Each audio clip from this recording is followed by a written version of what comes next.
إن الحمد لله نحمده ونستعينه ونستغفره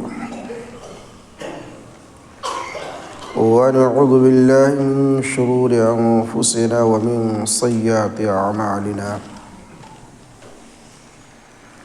من يهده الله فلا مضل له ومن يضلل فلا هادي له وأشهد أن لا إله إلا الله وحده لا شريك له وأشهد أن محمدًا عبده ورسوله أما بعد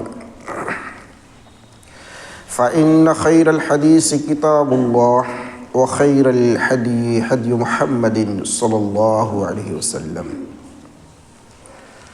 وشر الأمور محدثاتها وكل محدثة بدعة وكل بدعة ضلالة وكل ضلالة في النار فأعوذ بالله السميع العليم من الشيطان الرجيم من حمزه ونفخه ونفسه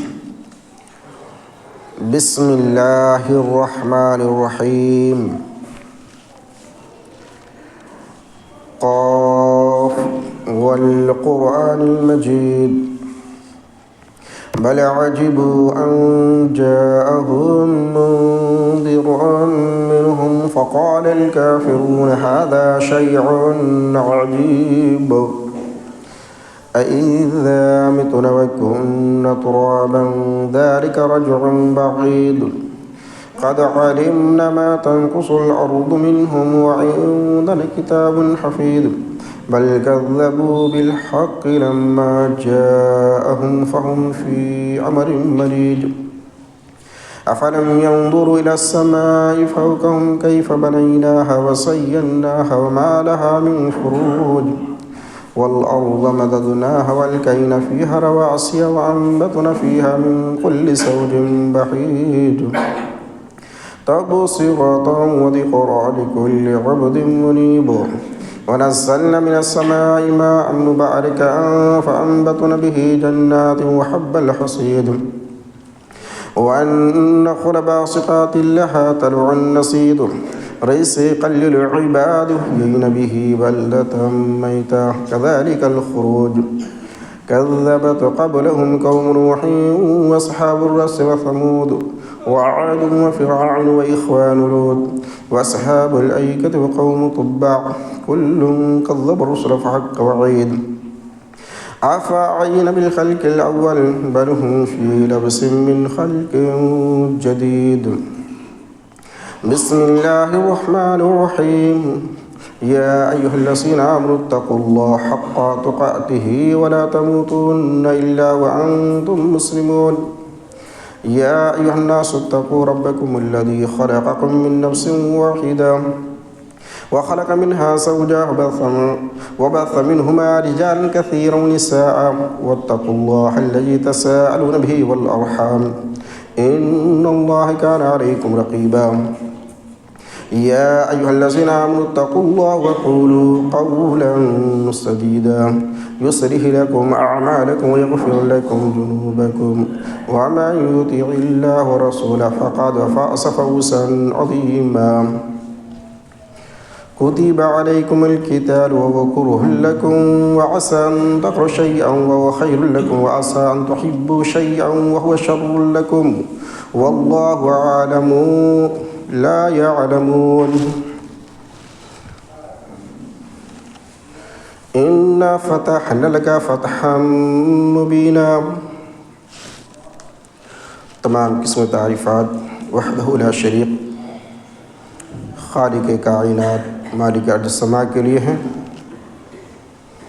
جس کی ہم تعریف کرتے ہیں، بڑائی بیان کرتے ہیں اور جس کے سامنے ہم سجدہ ہوتے ہیں، وہی اللہ رب العالمین عبادت اور بندگی کے لائق ہے،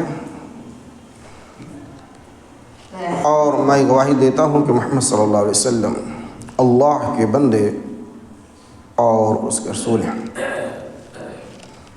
مختصر حمد ثنا کے بعد یقیناً تمام باتوں سے بہتر بات اللہ کی کتاب قرآن مجید ہے، اور تمام طریقوں سے بہتر طریقہ جناب محمد رسول اللہ صلی اللہ علیہ وسلم کا طریقہ ہے۔ دین اسلام میں اگر کوئی نئی چیز ایجاد کی جائے وہ بدعت ہے، اور بدعت جہنم میں لے جانے والی چیز ہے۔ محترم حضرات، سورہ بقرہ کی میں نے ایک آیت کو تلاوت کی ہے۔ اسی آیت کے تحت گفتگو کروں گا۔ اس آیت میں اللہ رب العالمین مخاطب ہے مسلمانوں سے کہ میں نے تم پر جہاد فرض کیا ہے، میں نے تم پر جہاد فرض کیا ہے۔ تو جہاد یہ کیا ہے؟ ہمارے اور آپ کے لیے ایک گراں چیز ہے، یعنی اپنے جانوں کو قربان کرنے کے لیے کہا گیا ہے، لیکن ہمیں جان پیاری ہے، ہمیں جان پیاری ہے، اور ہمیں نقصان بھی ہے، لیکن ان کے فوائد بہت ہیں۔ ظاہری اگر دیکھا جائے تو ہمیں نقصان ہے، لیکن فائدہ کیا ہے؟ آخرت کے لیے۔ اللہ رب العالمین اس آیت میں کب ممکن ہو کہ تمہیں یہ بری لگے لیکن تمہارے لیے فائدہ مند ہے، اور جس چیز کو تم اپنے لیے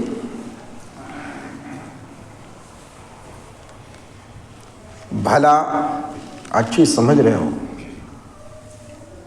ہو سکے وہ تمہارے لیے برائی ہو۔ یعنی اس آیت میں شر اور خیر کا ذکر ہے۔ جس کا علم اللہ رب العالمین کو ہے، اس کے سوا کسی کو نہیں۔ ہم انسان تجربہ کر سکتے ہیں اور کیے ہوں گے کہ کوئی ایسی بھلائی کے کام ہو جس کو آپ کر رہے ہیں، آخر کار آپ کو اس سے نقصان ہو جاتا ہے، اور آپ برائی کی کام کر رہے ہیں،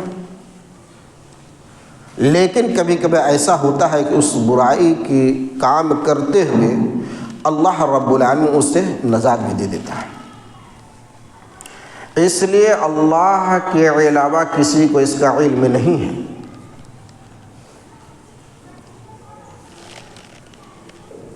کب، کہاں، کیسے ہمیں بھلائی پہنچے وہ اللہ بہتر جانتا ہے۔ ہمارا ایمان ہونی چاہیے کہ ہم اللہ پر ایمان رکھیں، وہ شر اور خیر کا مالک ہے، جب چاہے وہ ہمارے ساتھ بھلائی کرے، جب چاہے ہمیں نقصان پہنچا دے۔ ہمارے اندر وہ طاقت، قوت نہیں ہے کہ کسی کو ہم بھلائی پہنچا دیں یا پھر کسی کو ہم برائی پہنچا دیں۔ اگر ہم برائی پہنچانے کا ارادہ رکھتے ہیں لیکن آخر کار ایسا راستہ نکل جاتا ہے جس سے بھلائی کی طرف رہنمائی ہو جاتی ہے۔ ایسا ہوا۔ اللہ کے رسول صلی اللہ علیہ وسلم ہجرت کر کے مدینہ گئے،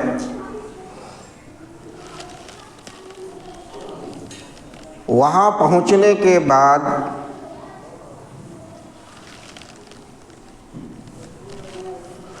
آپس میں وہاں کے یہود و نصارہ اور جو مسلمان ہجرت کر کے گئے تھے بھائی چارہ کو قائم کر دیا، تاکہ کسی کو کوئی پریشانی نہ ہو۔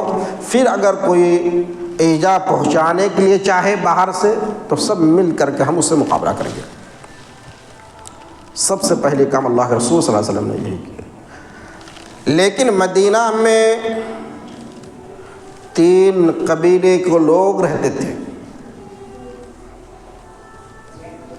3 قبیلے کے لوگ تھے، بنو نجیر،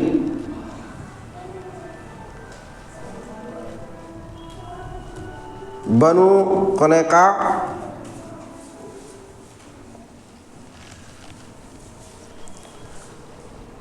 یہ 3 قبیلے کے لوگ موجود تھے۔ اس میں بنی نذیر اپنے آپ کو طاقتور سمجھتے تھے، اور واقعتاً وہ طاقتور تھے، لیکن اللہ کے رسول صلی اللہ علیہ وسلم مکہ میں تھے تو صرف کفار مشرکین کے سامنا کرنا پڑتا تھا۔ لیکن مدینہ جب پہنچے تو وہاں یہود و نصارہ کے علاوہ ایک ایسے گروہ موجود تھے جو ساتھ میں رہ کر ایذا پہنچانے میں کوئی کسر نہیں چھوڑتے تھے۔ وہ گروہ تھے منافق۔ آج بھی معاشرے کے اندر اگر آپ کے معاشرے کے اندر کوئی منافق ہو تو آپ کو سامنے ہمیشہ آپ کے فائدہ ہی رکھے گا، جس سے آپ کا حوصلہ بڑھتا جائے گا، لیکن اندر سے ان کی منافقت ہوتی ہے۔ وہ کرتے کیا ہے، جو ہی آپ کو آگے بڑھایا پیچھے سے قدم اس طریقے سے کھینچا کہ آپ سنبھل نہیں پائیں گے، اور آپ کو برسوں برس اس ایجا کو یاد رکھنا پڑتا ہے۔ جب بھی اس کے سامنے آپ چلے جائیں فوراً آپ کو ذہن میں آ جائے گا کہ میرے ساتھ ایسا دھوکے بازی کیا تھا۔ تو بنو نذیر مدینہ کے اندر طاقتور گروہ تھے۔ اللہ کے رسول صلی اللہ علیہ وسلم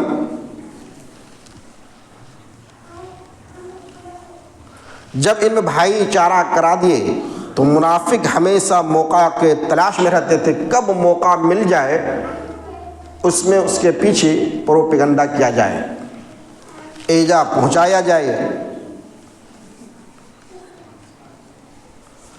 اللہ کے رسول صلی اللہ علیہ وسلم تقریباً ہجرت کرنے کے بعد 8 سال کے بعد عمرہ کرنے کا ارادہ کیا، عمرہ کرنے کا ارادہ کیا،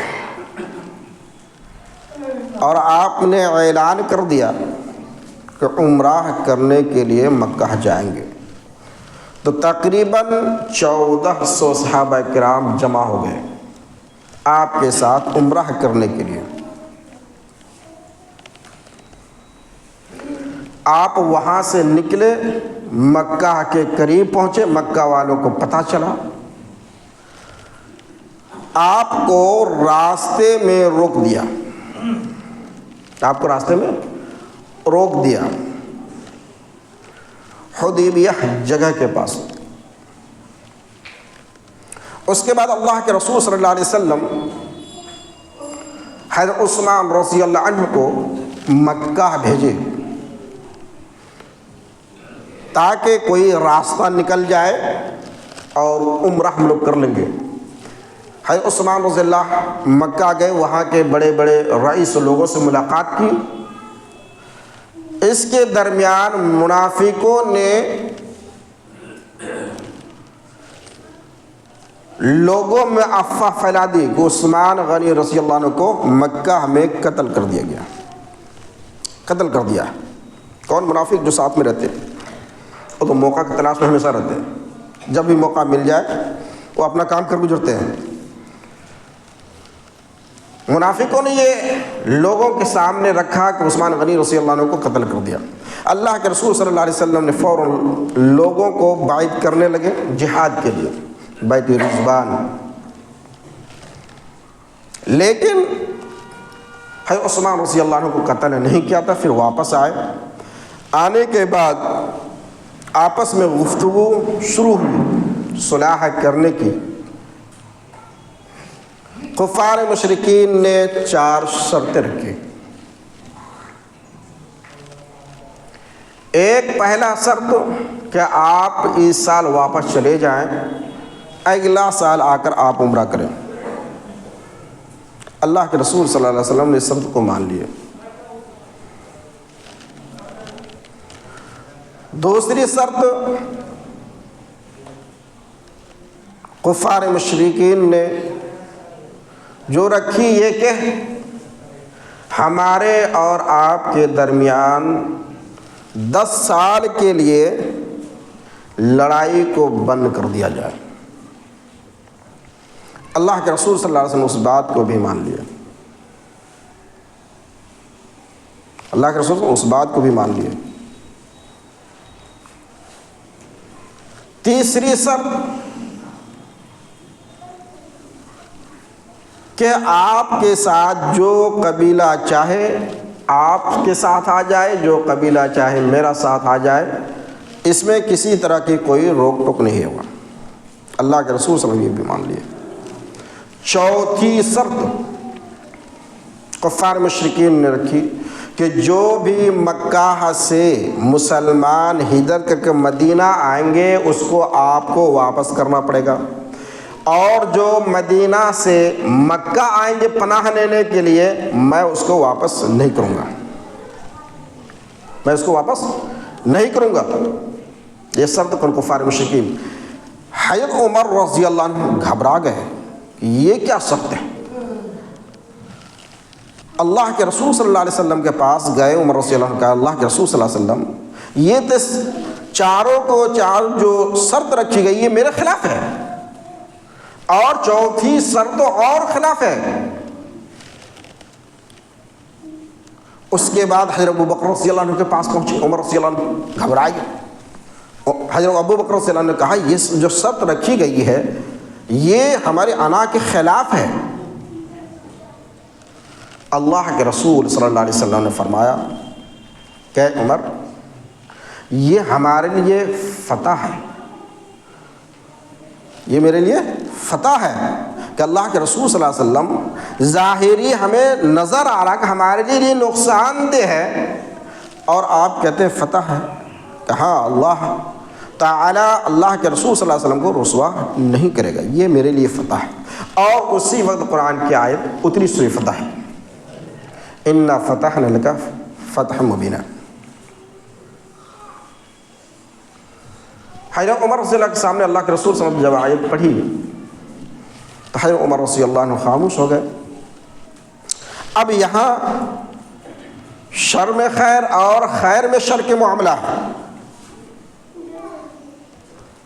جب یہ شرط لکھی جا رہی تھی اور لکھنے والے مکہ کے کفار مشرکین میں سے تھے، وہ سہیل تھے، سہیل نامی کفار مشرکین میں سے تھے، وہی اس شرط کو طے کرنے کے بعد ابھی لکھنے ہی والے تھے کہ سہیل کے بیٹا ابو جندل اپنے ہاتھوں میں پیروں میں بیڑیاں لگی ہوئی مکہ سے کسی طرح سے بھاگتے ہوئے حدیبیہ کے پاس پہنچ گئے، اللہ کے رسول صلی اللہ علیہ وسلم کے پاس۔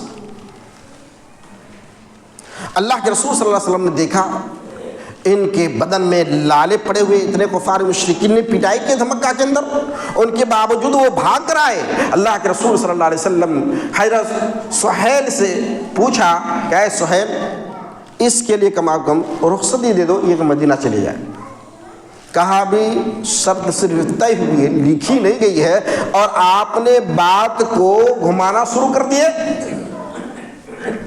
اللہ کے رسول صلی اللہ علیہ وسلم نے فرمایا ٹھیک ہے تم شرط کے مطابق اپنا لکھو، اور ابو جندل رضی اللہ عنہ کو مکہ والے کو حوالہ کر دیے کہ آپ لے جائیں۔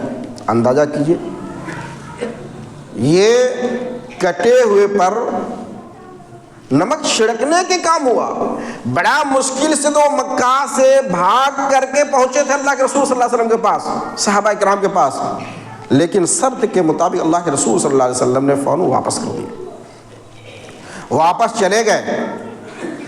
چلے جانے کے بعد کچھ دنوں کے بعد ابو بصیر رضی اللہ عنہ جو مکہ میں تھے، مسلمان ہو چکے تھے، وہ کسی طریقے سے مدینہ بھاگ کر چلے آئے.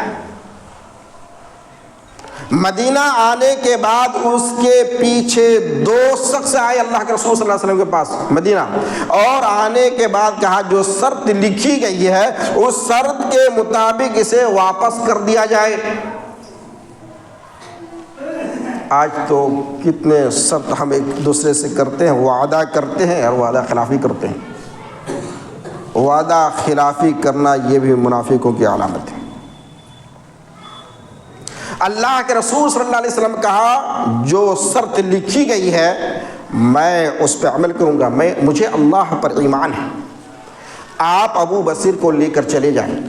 ابو بصیر رضی اللہ عنہ کو لے کر جا رہے تھے، راستے میں چلتے ہوئے گئے، ایک جگہ ٹھہر گئے. ٹھہرنے کے بعد کھانے پینے کی نوبت آئی، بیٹھ کر کھانا میں کھا رہے تھے. اسی درمیان ابو بصیر رضی اللہ عنہ نے دیکھا ایک شخص کے پاس تلوار ہے، اور اس سے کہا کہ یہ تلوار بڑا عمدہ آپ کی تلوار ہے، چمکتی ہوئی تلوار ہے، اس کا کاٹ مار تو بڑا عمدہ ہوگا. انہوں نے کہا ہاں ایسے ہی میری تلوار کا ہے، جہاں بھی اس تلوار چلتی ہے وہاں رکتی نہیں ہے. ابو بصیر رضی اللہ نے کہا کہ تھوڑا دیکھنے تو دیجئے تلوار کو، کیسا تلوار ہے. انہیں فوراً دے دیے کہ دیکھیے. الٹ پلٹ کے دیکھ رہے تھے، دیکھتے دیکھتے ان کے ذہن میں آئی ایک شخص کو گردن اڑا دیا. کون؟ ابو بصیر رضی اللہ نے، جو کفار مشرکین لینے آئے تھے. ایک کا گردن اڑا دیا، دوسرے وہاں سے بھاگ پڑے، اس کے پیچھے دوڑ رہے تلوار لے کر. کون؟ ابو بصیر رضی اللہ نے. اور دوڑتے ہوئے وہ شخص مکہ جانے کے بجائے مدینہ پہنچ گئے اور اللہ کے رسول صلی اللہ علیہ وسلم کے پاس پہنچے کہ اللہ کے رسول صلی اللہ علیہ وسلم میرے جان کا خطرہ، مجھے بچا لیجیے. اللہ کے رسول صلی اللہ علیہ وسلم نے کہا شرط کے مطابق میں نے آپ کو بصیر کو آپ کے حوالہ کر دیا، وہ آپ جانے ابو بصیر جانے، میں اس کے بیچ میں نہیں ہوں. ابو بصیر نے دیکھا کہ مدینہ میں رہنا میرے لیے مشکل ہے، تو آپ وہاں سے نکل گئے، اور نکل جانے کے بعد ساحل سمندر کے کنارے میں پڑاؤ ڈال دیے اکیلا. اسی درمیان جو بھی مکہ کے اندر مسلمانوں کو ستاتے تھے وہ سب کے سب آہستہ آہستہ ابو بصیر رضی اللہ عنہ کے پاس جمع ہونے لگے. اس لیے شرط کے مطابق وہ مدینہ نہیں آ سکتے تھے. یہاں تک کہ ایک جماعت مکمل تیار ہو گئی. کہاں؟ ساحل سمندر کے پاس. اور اس جگہ آپ کفار مشرکین کیا کرتے تھے؟ اس راستے سے ملک شام جاتے تھے تجارت کرنے کے لیے. اب جب ایک جماعت تیار ہو گئی تو اب کفار مشرکین کو وہاں آنا جانا مشکل ہونے لگا. جو بھی تجارت کرنے کے لیے قافلہ جاتے تھے ان کے سارے مال کو لوٹ لیتے تھے لوگ، سارے مال کو لوٹ لیتے تھے. پریشان ہو گئے. آخر کار وہ اللہ کے رسول صلی اللہ علیہ وسلم کے پاس پیغام بھیجا کہ اللہ کے رسول صلی اللہ علیہ وسلم جو شرط لکھی گئی ہے اس کو ختم کر دیا جائے، اس لیے مجھے ملک شام جانا دشوار ہو چکا ہے، اور ابھی ابو بصیر رضی اللہ عنہ بہت سارے لوگوں کو ایک ساتھ ہو کر ہمارے مال کو لوٹ رہے ہیں. اللہ کے رسول صلی اللہ علیہ وسلم نے دیکھا شرط ختم ہوئی. ابو بصیر رضی اللہ عنہ خبر دیے، وہ مدینہ پہنچے، اور مدینہ پہنچنے کے بعد اللہ کے رسول صلی اللہ علیہ وسلم نے مکہ کو فتح کرنے کی تیاری شروع کر دی. اس طرح کا شہر میں خیر اور خیر میں شہر، اللہ کہاں کس جگہ کس مصلحتن سے راستہ نکالے گا یہ کوئی انسان جانتا نہیں. یہاں آپ نے دیکھا کہ جو شرط رکھی گئی اسی شرط کے مطابق اللہ کے رسول صلی اللہ علیہ وسلم عمل کر رہے ہیں، اور اسی میں خیر کا راستہ نکال دیا اللہ رب العالمین نے.